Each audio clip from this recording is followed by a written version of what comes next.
Hello everyone, it's Silvia from Parcel Locker. Welcome back to my channel. If you're a member, thank you so much. As for your perks related to your membership, you have access to this video 1 week before anyone else. This set of videos is based on the concept of decluttering, but with the idea behind it being more or less on the lines of Marie Kondo, the KonMari system, if you want to call it like that. And it's about going through my collection deck by deck, literally. So you'll be able, if you follow all of these videos, all of these parts, you'll be able to see all of my decks, all of them, all of 500, more like 600 decks between Oracle decks and Tarot decks, indie and mass market, Keeper, Lenormand, playing cards, etc. And Marie Kondo is always asking, as the base of her philosophy, let's say, does this thing, and in my case, does this deck bring me joy? And it's a way for me to rebond, rekindle my fire, my passion for my decks, because I find that sometimes we are taken by the probably the thirst for the hunger for having more decks and adding up to our collection. And if you're a tarot reader and a tarot collector, I invite you to join in the conversation, because I found that ever since I started posting these videos, I've received a lot of support from you, and I'm very thankful for that. I'm very grateful, because I believe that sometimes we find ourselves in a situation in which we want to bond with each and every one of our decks, but because there's always, other decks coming in, we don't necessarily have the opportunity to do so. And in specific, when you have a YouTube channel, like in my case, but also other forms of social media, such as TikTok or Instagram, for example, you do find yourself having to post content and therefore focusing on the, in my case, decks that I will be using for that specific video, for that specific Instagram post, etc., to the detriment sometimes, unfortunately, of decks that have just come into my collection, but because I haven't found yet a video or a theme for a content that will allow me or push me to use those decks, they kind of fall behind. And so thanks to this video, in which I'm literally going through all of my decks, I have that possibility, and I want to approach this kind of decluttering with an open mind and also with honest thoughts, and acknowledging what my feelings are towards my collection or being a collector in general. And I find that more often than not, when I ask myself if this particular deck is bringing me joy, I actually find it easier to be honest and say it probably doesn't. So should I consider rehoming it? And these are my rules. And obviously, when we're talking about a collectible item, because I am a collectible, I will not rehome it. But when it's, for example, a mass market deck that is not difficult to find, not incredibly expensive either, and it's not bringing me joys, I don't have a specific space in my tarot practice or also in my YouTube practice for this deck in my collection, then I may consider rehoming it. So we've done part 1 and part 2, and now we're moving on to a different shelf in my tarot room. And this is a really big one, so I don't think that we're going to be able to go through all of the decks on the shelf today, because let's face it, we don't have hours and hours to just stay here and look at decks. So let's see how it goes, because I will start with the first 2 shelves, and then perhaps next time in part 4, I believe we'll go through the other 2, and then there's another 2, and then there's a trolley, and then there's another shelves, and I have a lot of decks. So let's stay tuned and let's have a look, because as always, I'm going to show you the decks, I'm going to talk about them and what they mean for me. And as I said, I always welcome any comment as long as they're respectful and friendly. We are a safe community here, and it's up to me to keep it safe. And it's also my pledge to you, not just as my members, but also for my subscribers in general. So let's see, let's start. So we will start from here. And sorry, I'm actually, these ones are really tight, so I may have to reorganize this shelf because I don't like it when they're too tight and I have to really pull them when I want to take them out. So we start with the Gnostic Tarot, which was a present from a very generous subscriber. Thank you so much. And this deck is amazing. Does it bring me joy? I don't even have to discuss that because yes, of course it does. It's based on the Gnostic philosophy, which has been extremely interesting and fascinating for me to approach.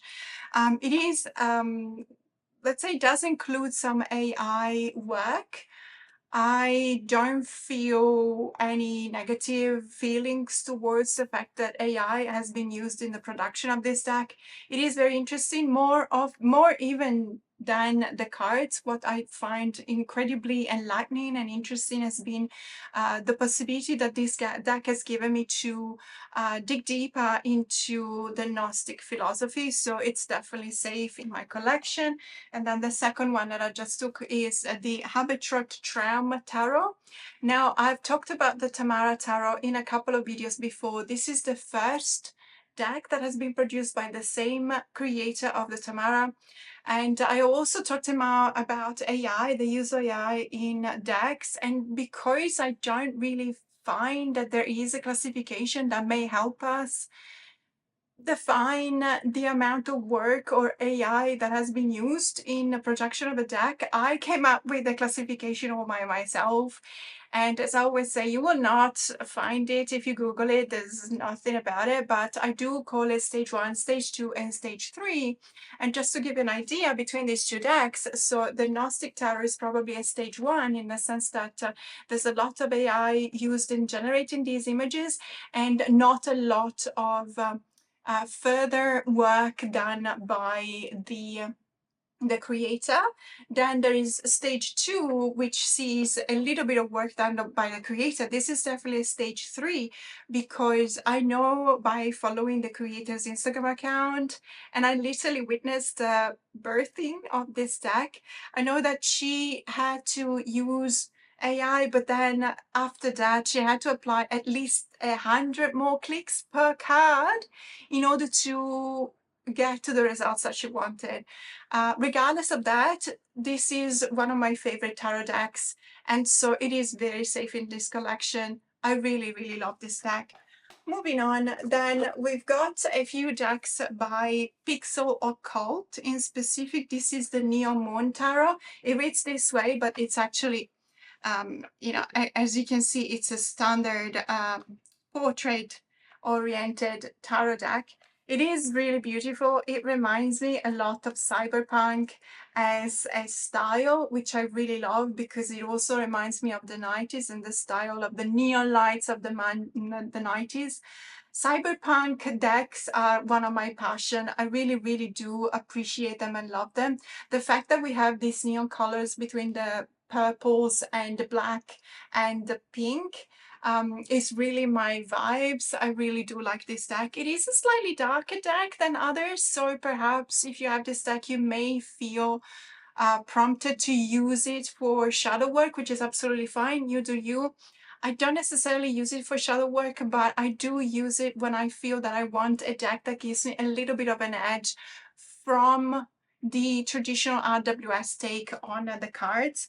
And as I said, this is a deck by Pixel Occult. Pixel Occult is a creator that produced at least 6 decks, I think.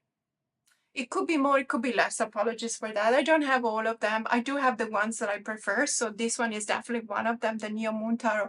But also the Lost Holo deck. And this is, I believe, the 3rd edition because there's a few editions of this deck. This one in particular is the one that has that is borderless. So as you can see here, there's a previous edition to this one that has cream colored borders, if I'm not wrong, and there's a following edition to this one that has Bordeaux, kind of burgundy, maroon colored borders. And I have to say, I actually do prefer the following edition, the one that has these maroon colored borders. I am generally all for borderless cards because I do appreciate the artwork even more, but I do believe that those borders actually frame the artwork really well. Again, this is a very recognizable style by Parcel Locker, so all of their decks have this signature style. I really do appreciate this one because other than the Neo Moon Tarot, which as I said reminds me of a cyberpunk kind of style, this one actually reminds me a lot of almost a modern vintage. I don't know if it makes sense. It's that take on vintage that has a really modern, strong modern vibe. And I really like it. It's a very edgy deck as well. And again, some of the images are very powerful, and I do use it for really powerful readings as a consequence of that. You'll see that whenever I talk about the vibes of a deck, for me, it's very important to specify that these vibes are what I feel. It doesn't necessarily mean that these are the vibes that anyone else will feel. That is a beautiful thing because as collectors, we understand that we're all different and we have different taste. And as a consequence of that, I may consider a deck to definitely be safe in my collection and bring me joy when it's a deck that perhaps is not liked by everyone, and that's absolutely fine. And as I said, I actually really appreciate that. But we're moving on, and we've got the Star Child Tarot. This is the Akashic edition. It means that it is more like a standard tarot format, tarot size, if you know what I mean. These are the decks by Danielle Noel, and she's also the creator of the Moon Child and also the Star Child, but in a different edition. I do prefer this style because it is, as I said, probably easier for me to handle because it is a standard tarot size and format. It is a very cosmic deck. It is a deck that I use whenever I feel like I want that kind of cosmic vibe. And I actually really like it. I appreciate the possibility that this gives me to connect to these cosmic vibes. And I also really like to use this one with the Inner Child Oracle, which is a mass market deck. This one is an indie deck because that gives me the opportunity to settle on a higher level of reading, if you know what I mean. And I do use this one for my personal practice whenever I want to do some kind of also connecting to those ancestor vibes, but generally speaking, more like those cosmic vibes that I feel very strong coming out of this deck. And then moving on, we've got Modern Sear Tarot by Kristen McGraw.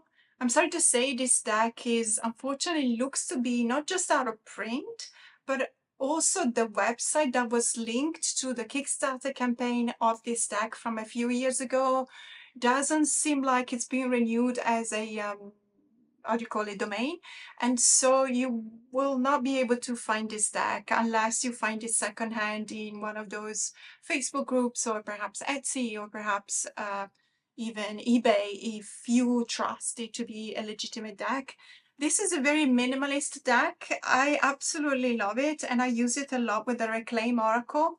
If you're familiar with the Reclaim Oracle, it is very similar when it comes to the art style, very minimalist, as I say. You probably don't even really see the card unless I do this because it's a one-line art style, one-line image, or minimalist, let's say. If it's more than one line, it might be two or three, but in any case, you don't see colors, for example. It's just these lines, and yet it is extremely powerful.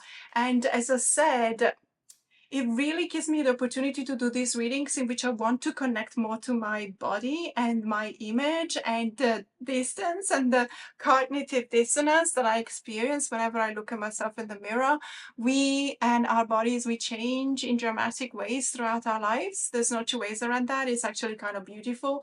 But sometimes it may be difficult to accept the way in which we've changed.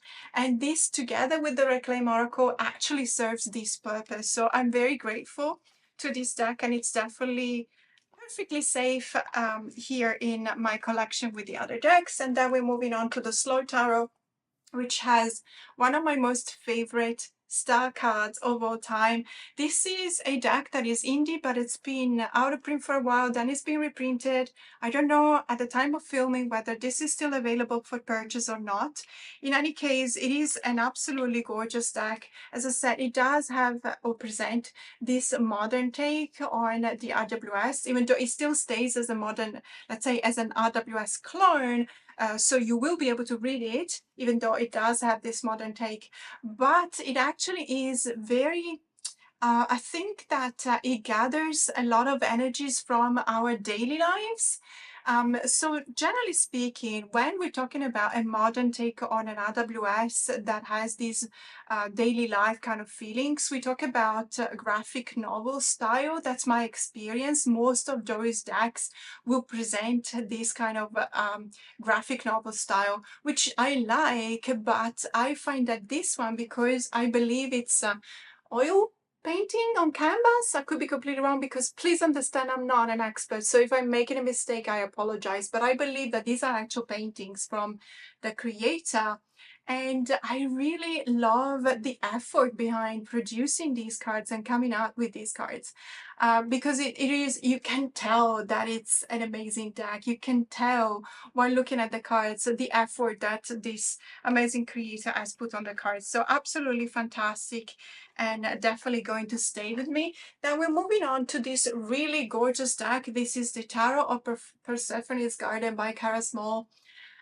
Really gorgeous deck. I know that there's a couple of editions of this deck, and I also know that Cara has also released the Tarot of the Huntress, which is really beautiful. I think, I could be wrong, but I think that unfortunately they're both out of print, but Cara is actually working on a reprint.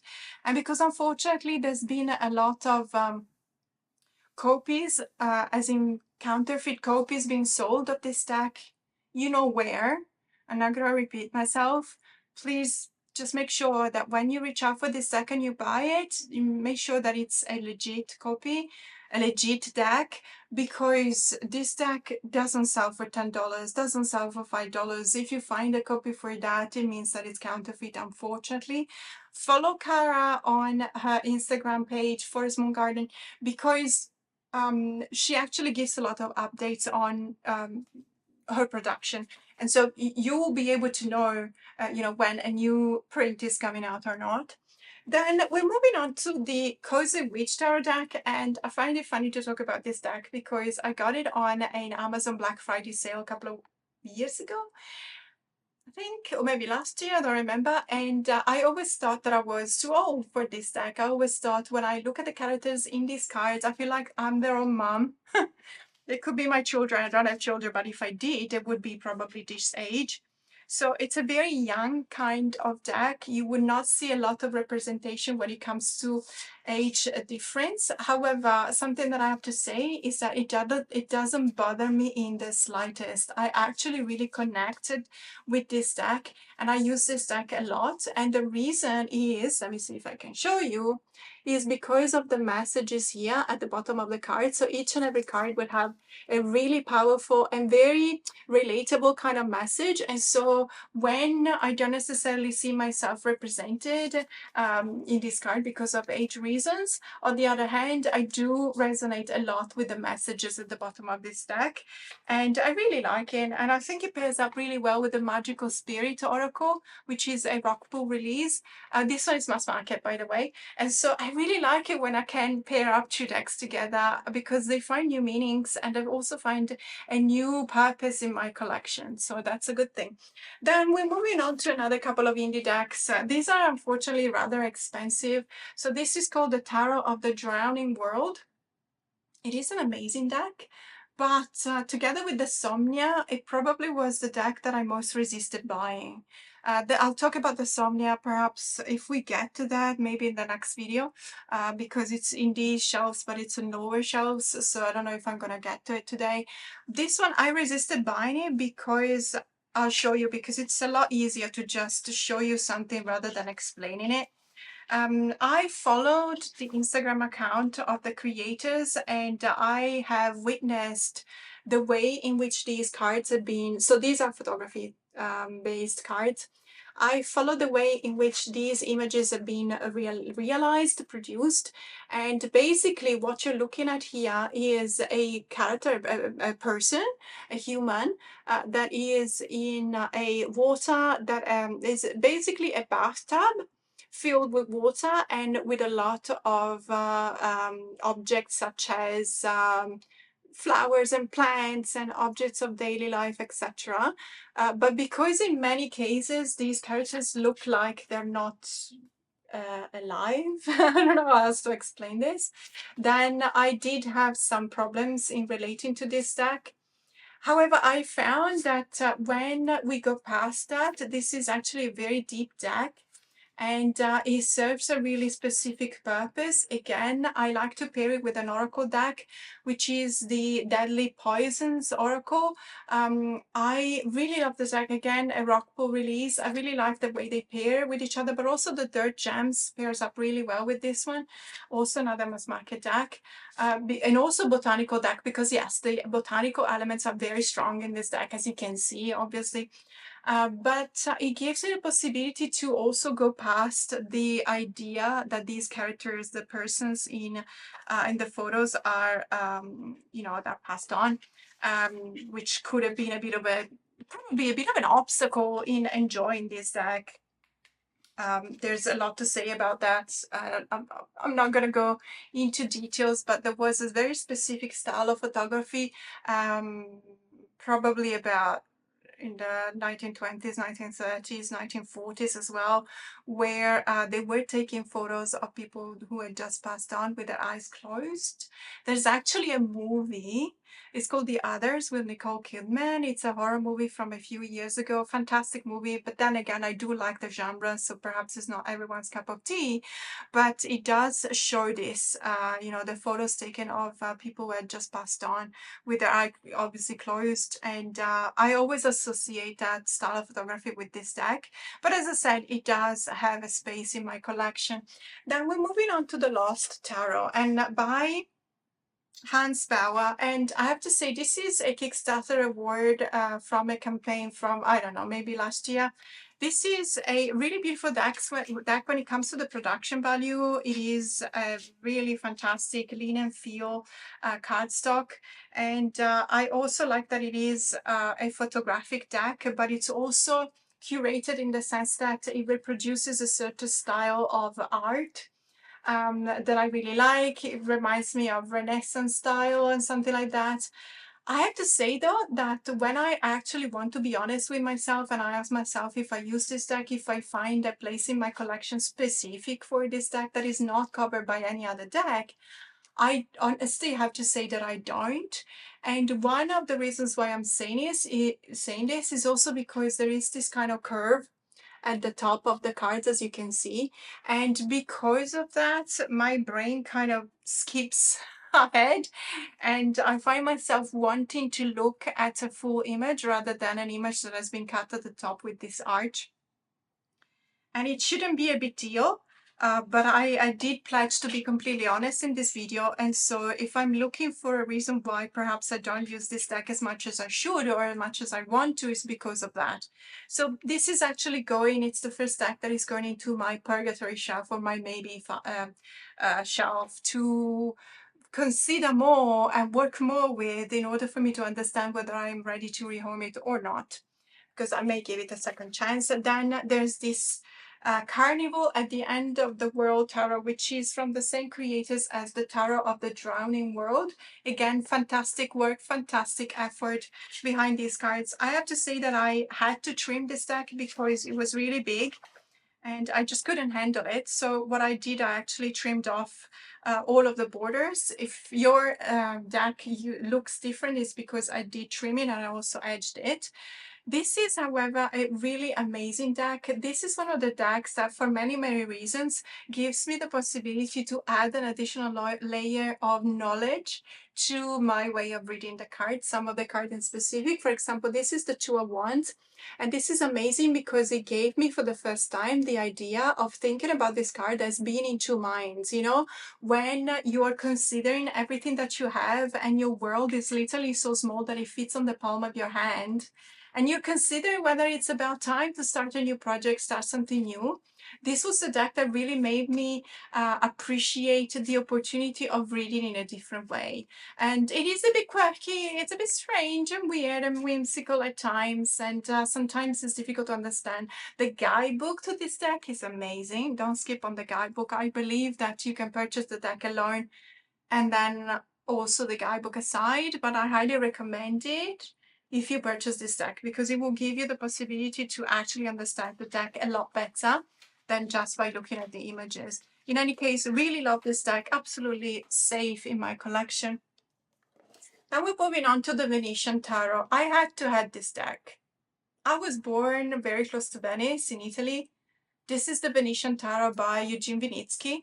I find that this deck, even though Eugene is not from Venice to my knowledge, this is a very respectful deck when it looks at Venice and its essence or quintessence and everything that I associate in my heart with this wonderful city. And so this deck is not just safe, but so safe, but that I don't use it because I don't want to ruin it. It does have that kind of gold gilding that tends to get chipped. So I just keep it. And it's not a cheap deck. I believe it sells for about 90 or 100 US dollars plus shipping. So obviously, you know, it's a bit of an expense when you want to acquire it. So obviously I will not be acquiring a second copy. So I really use it parsimoniously when I really need to connect with the city. Then we're moving on to the Dark Mansion Tarot, which is so whimsical, amazing, by Taroteka Studio. They released a few other decks in the last couple of years. This one is, however, from a few years ago. I know that there's different editions of this deck. This one is with these backs, if that helps. And this format. It does have a not so wonderful rose petal card finish. Which makes the card really stick one to the other. As you can see, I'm actually even struggling to slide them. But it doesn't matter. I really love the way in which these characters are so whimsical. As you can see, the hangman here, the hangman, the Eight of Wands, and so on and so forth. I really do like the art style, and I really love the colors. This is one of the decks that I like to take out when it's Halloween or Spooktober time, because it does give me those kind of vibes, and it's definitely very safe in my collection. I do believe that it's still available though, so if you want to reach out for it, you can actually get it. And then we're moving on to the Slavic Legends Tarot, which is also from Taroteka Studio. It looks like a book. The box looks like a book. I actually don't. So I love the Dark Mansion, and this one has a very similar kind of caricature style, but I feel that what the Dark Mansion covers is a very specific part in my collection related to Halloween or Spooktober kind of decks. Whereas this one doesn't specifically find its true space in my collection. It is related to Slavic legends, but as many have said about this deck, they're not immediately identifiable apart from one or two. Yes, of course, you will recognize the Baba Yaga. And I like the style. I'm not saying anything about it. This is the Baba Yaga, which is gorgeous, of course. But when it comes to other cards, I actually kind of struggle. And for me, this means that I don't feel like reaching for this deck. So this could be the second deck that I'm actually putting in my maybe pile, because I'm not entirely sure. It is very beautiful, and I just feel really sorry that I'm not using this deck. And I feel that it should best serve someone that actually appreciates it and use it more than I do.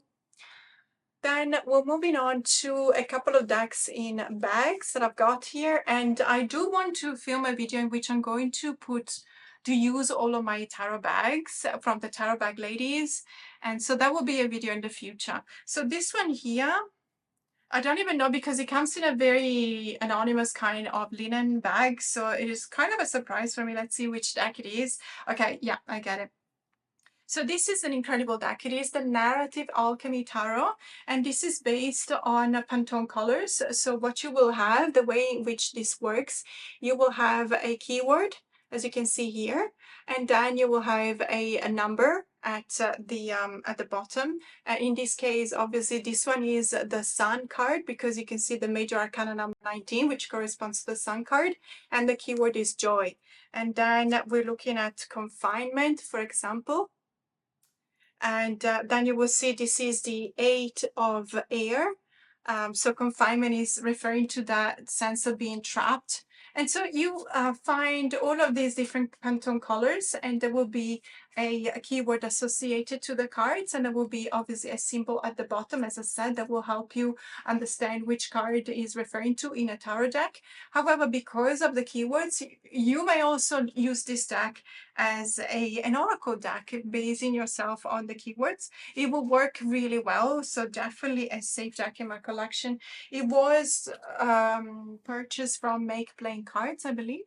And then we're looking on to, this is one of the Tarot Bag Ladies bags, and it's really gorgeous. I mean, look at the colors. I absolutely love this. And this is, if I'm not wrong, this is the, I don't remember the name of this deck. Is it the landscape deck? It might be the landscape deck. You guys help me out. I'm sure you know which one this is. This is the one that comes with these bags. And it is also from Make Playing Cards. And it's one of those decks that I really love, because there's no human elements in this card, as you can see. It is all related to nature, or at least, you know, places of the world that we may have visited or not, but in any case, they may look familiar to us, or just in general elements of nature. And I really, really love this deck. I do use it a lot with a particular set of oracle decks by Welbeck. There's a deck for the Sea Soul Journey, for example, is based on water. Then there's another one, Earth Blessings, which is based on earth. And there's another one which is based on the element of air. And hopefully they'll produce a deck based on the element of fire, because I'm really looking forward to it, but I don't know whether they're going to do that or not. So another deck that is safe in my collection.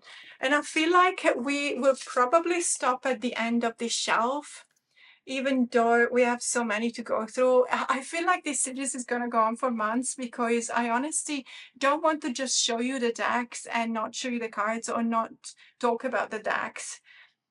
And so this means that because I'm a bit of a chatterbox, as you can know now, these videos will go on forever. But in any case, so this is the indie edition, and very specific indie edition of the Black Violet Tarot by Heidi Phelps. The reason why I'm saying this is a very special indie edition is because this one was actually a printer's mistake. So there was a bit of a misunderstanding between Heidi and the printer. And when she specified the way in which she wanted the backs of the deck to look like, the printer didn't really understand, and he printed these cards with a white background, the backs with the white background and the black foil. I don't know if you can see the foil, or rather glossy black of the flowers here. So that it goes to say that obviously it takes a lot of communication when producing a deck, even for something that we don't really think is necessary, such as the backs, for example. This is a deck that ever since then has actually come out mass market by Rockpool. And I do have the mass market edition of this deck, but I don't use it. Whenever I feel like using this deck, which is very minimalist, as you can see, it's only black and white, but I do reach for this edition instead of the mass market deck, which doesn't really mean anything. I don't mean to say that the mass market edition is not as good. I'm just saying that I do prefer it. You know, when it comes to this deck, I prefer the indie edition, even though there is a guidebook that has been released with the mass market edition, whereas with the indie edition, you do have a guidebook, but you have to download it from the creator's website, which is not a big deal, but you have to download it and you have to print it. And, you know, it's not the same as having an actual guidebook. But in any case, very safe in my collection. Now moving on to a couple of Baba Studio decks, and we're talking about the Bohemian Gothic Tarot. This is the latest edition of this deck. I love the Bohemian Gothic. It's just absolutely amazing. It is one of my decks for the Spooktober month. It does have darker vibes. I really like the cheekiness of the cards as well. This is the latest edition. My favorite is actually the third edition, which I have as well, which is this one here. And it comes with a clamshell box. And the reason why I prefer this one is because there has been a slight change in the white balance and also in the tint of the cards. So this one will have more blues, and this one a bit less. And I, strangely enough, I actually find myself preferring this one, but also because I'm not a huge fan of the technique used by Baba Studio in their latest decks, which is now, the name escapes me, but it's basically, you will see that in the Victoria Romantic even more, the fourth edition. It looks like there's a cold press, I think it's called, and it's got like blots of ink on the cards, and they practically delete all the details of the artwork. This one doesn't have it, and it's my favorite because of that. And I'm moving on to a deck that everyone wants, and I don't know. So this is the Cursed Ogre's Tarot by Anna Sora. And I know that Anna has, she used to have an Etsy shop, and now the Etsy shop is closed. And I know I reached out to her. She said that she didn't want to close it permanently because she was actually moving and to a different not to a different, yeah, to a different continent. I think she moved from Spain to the US. And as a consequence of that, it was a huge move, and obviously it takes a lot of time, like it takes months. And as a consequence of that, she didn't have time to focus on reprinting this deck. And so for now, this deck is out of print.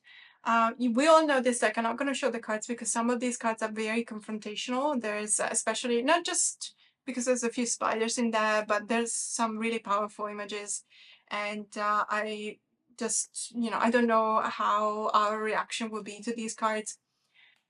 Hang in there if you want this deck. I'm not rehoming it. I'm holding it really tight. But I do believe that sooner or later, Anna will possibly reprint and reopen her Etsy shop. I mean, we can only hope. Then we're moving on to another tarot deck that pretty much has very similar vibes in the sense that it's got really darker vibes. This is a Marseille Tarot, and it's a Marseille par polka, so by polka. This is one of those Marseille decks that is very quirky. Some of the images are also kind of confrontational, but it is, I believe, safer to show them.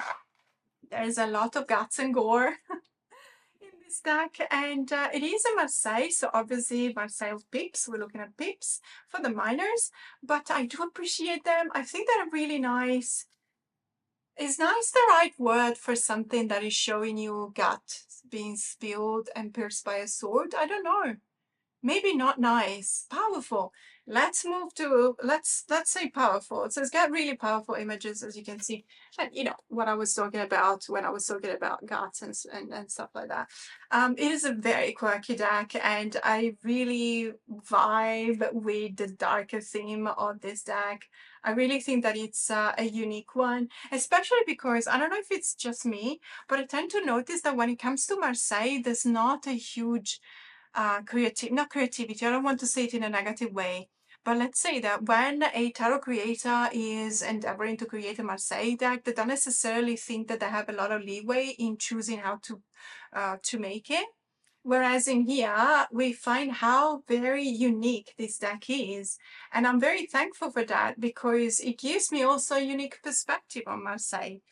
So another deck that is absolutely 100% safe in my collection. I don't know whether this deck is still available or not. I believe that it's mass market deck, so it used to be available. It is a French deck, French release. Perhaps look on Amazon France, but as I said, no idea whether it's still in print or not. Maybe it is.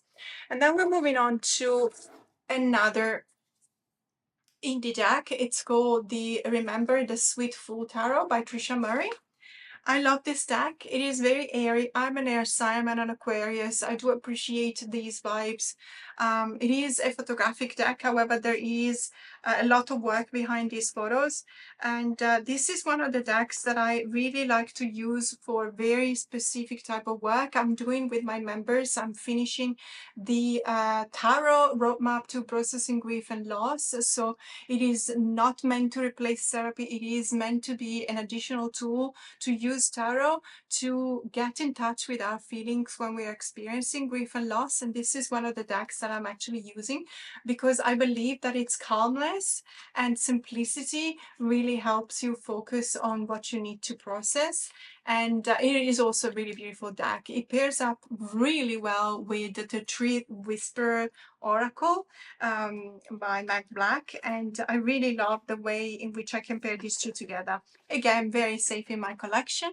Then we're moving on to another couple of decks, and then we're probably going to stop at this shelf, which means that there's going to be a lot of parts to this video. Bear with me. I'm always showing different decks if that is any consolation. So we will move to the lighter version of the Raincoast Tarot by Christoph James. Yes, Canadian creator. I'm very grateful to Christoph James because at least at the time of purchase of this deck, shipping to Australia was free. Thank you so much, because usually we're looking at $50 just for shipping. This is the lighter version of the Raincoast Tarot. If you're familiar with this deck, it does come, the original version, with black borders, I believe, or even borderless. This one has got white borders, and I find that because of that, we're actually looking at a deck that is very bright and colorful when it comes to the popping or the saturation of the colors, as you can see here.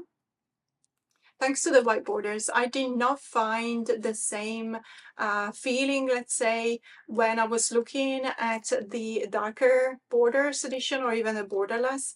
It is a very whimsical deck. It's got a lot of elements. It's a very busy deck when it comes to the symbology related to the cards, as you can see in cards such as this one, for example. I do like to look at it as if it were a deck that requires an effort to understand. And you guys know that I always appreciate when a deck is giving me a different idea or a different take on a particular reading or meaning for a card in specific, because you know that's the way in which you enrich your knowledge. That's the way in which you're moving forward in your journey with tarot and tarot reading.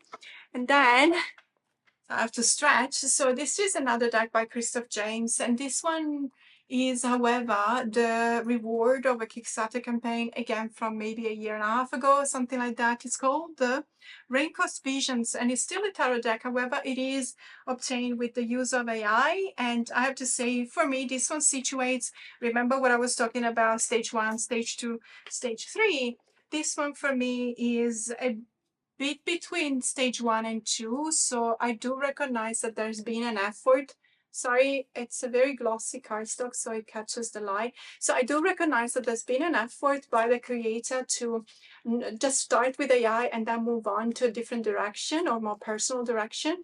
However, there's still a couple of cards that will show mistakes on the hands, for example. Perhaps some of the minute details on the cards will not be as clear. This is one of the example. I don't know if you can see that the hands are not realistic, let's say. That is one of the problems of AI. And this is not even the worst. I've seen much worse. This is one of the problems of AI when it comes to the mistakes that AI can make. For example, this one, the hands on this card are perfect. But there's others that are not as such. And I don't have anything against it. Absolutely not. I believe that it's done a good job, but maybe the fingers on this character, for example, are a bit odd. They look a bit odd. So it is, I'm not trying to be nitpicking. If I like a deck, I like a deck. If I feel, however, that the soul of the artist is not being reflected by the AI production of a deck, I do tend to question the intent. So if we want to get in touch with the soul of the creator, a stage 1, so a deck that has been produced solely using AI, may not, and I'm not saying that it doesn't, but it may not show the soul of the creator. So if reaching out for a connection, a meaningful connection with the creator is something that you want or something that is important for you when choosing whether to buy a deck or not, you may want to look at the cards and consider whether you can do it or not. And the last deck for today, and I'm struggling because I have to reach for it. This is a really beautiful deck, very artistic, and it is a Lo Scarabeo production of a majors only deck. However, I do believe that there is somewhere out there a full tarot deck. So this is the Yasen Tarot. It is gorgeous. It's absolutely gorgeous. Let me just show you. Obviously, you were looking at this specific edition, which has only the majors. However, they are incredibly beautiful. I really love this style. It looks like, printings from the beginning of the 20th century. And I think that it really shows the essence of the particular major that we're looking at. And I love this card. I do love, the Eastern countries. I love China, Korea, and Japan especially. So whenever I see something that reminds me of that, this one reminds me of a geisha, for example. I do believe there is a traditional kimono of a geisha. And I really love to see the picture in this card. This is the Temperance card. And obviously we can see that because she's pouring water from one vase to another. Which is what we find in traditional symbology related to the Temperance card. I really, really love this deck. As a matter of fact, if you know, because I really do believe that there is a tarot out there. It might be called the Tarot for the Third Millennium, but I could be completely wrong. But I am in search of that deck. It's also a Lo Scarabeo deck. But unfortunately, it's gone out of print a while ago, so I don't know. I'm looking for it, but it's not like I'm actively searching for it. It is in my wish list if I ever find it. If you have one and you want to rehold me, please let me know because I will be interested in buying it. But as I said, I didn't want this video to be super duper long. So if we're moving on to the second shelf here, I have the feeling that we're going to be here for another 50 minutes, which makes the video too long. So we're going to stop here for now.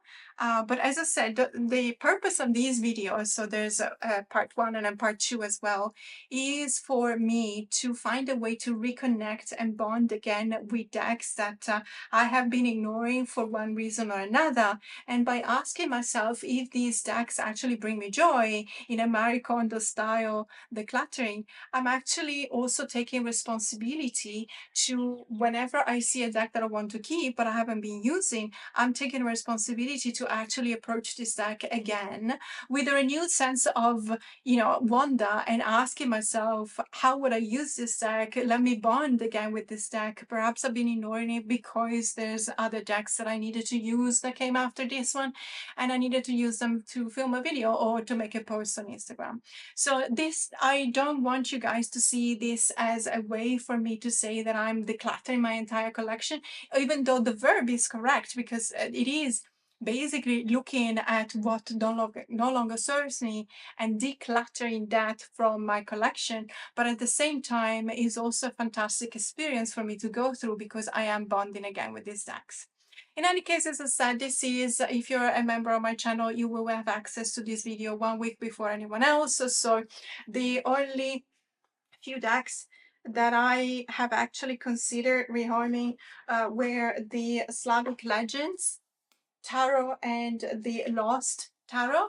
So if you're interested in these decks, please let me know because I may actually decide to rehome them. Thank you so much for watching. Have a great day.